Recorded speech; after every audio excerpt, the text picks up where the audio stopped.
ইসলামী bank news top 10। ময়মনসিংহে ত্রিশালে জাতীয়ভাবে উদযাপন হতে যাচ্ছে জাতীয় কবি কাজী নজরুল ইসলামের ১২৭তম জয়ন্তী উৎসব। আজ ৩ দিনব্যাপী অনুষ্ঠানের উদ্বোধন করবেন প্রধানমন্ত্রী তারেক রহমান। ঈদুল আজহা উপলক্ষে বিশেষ রেল সার্ভিস শুরু। কমলাপুর রেল স্টেশনে উপস্থিত হয়েছেন দেশের বিভিন্ন জেলার ঘরমুখো মানুষ।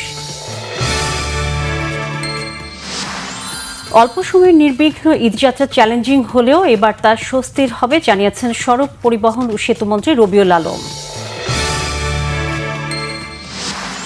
পল্লবীতে শিশু রামিসা হত্যার বিচার দাবিতে রাজধানীতে বিক্ষোভ। দেশ অস্থির করার চক্রান্ত চলছে, অভিযোগ বিএনপির। প্রধানমন্ত্রীর আশ্বাসের পর সুষ্ঠু এবং দ্রুত বিচার পাবেন বলে আশাবাদী রামিসার বাবা।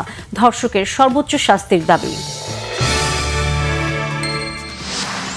হামে আরও 11 জনের মৃত্যু, নতুন করে আক্রান্ত ১৩১৫ জন। লক্ষণ দেখা দেওয়া মাত্রই ব্যবস্থা নেওয়ার পরামর্শ চিকিৎসকদের।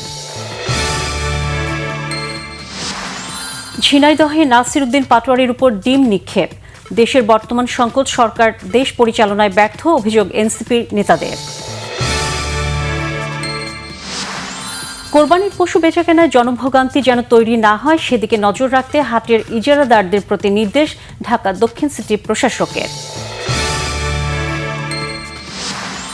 ইরানের সাথে শান্তি চুক্তির আলোচনায় ভালো অগ্রগতি থাকলেও ট্রাম্প হামলা শুরুর প্রস্তুতি রেখেছেন, হুঁশিয়ার মার্কিন পররাষ্ট্রমন্ত্রীর। পাল্টা হুমকি তেহরানেরও।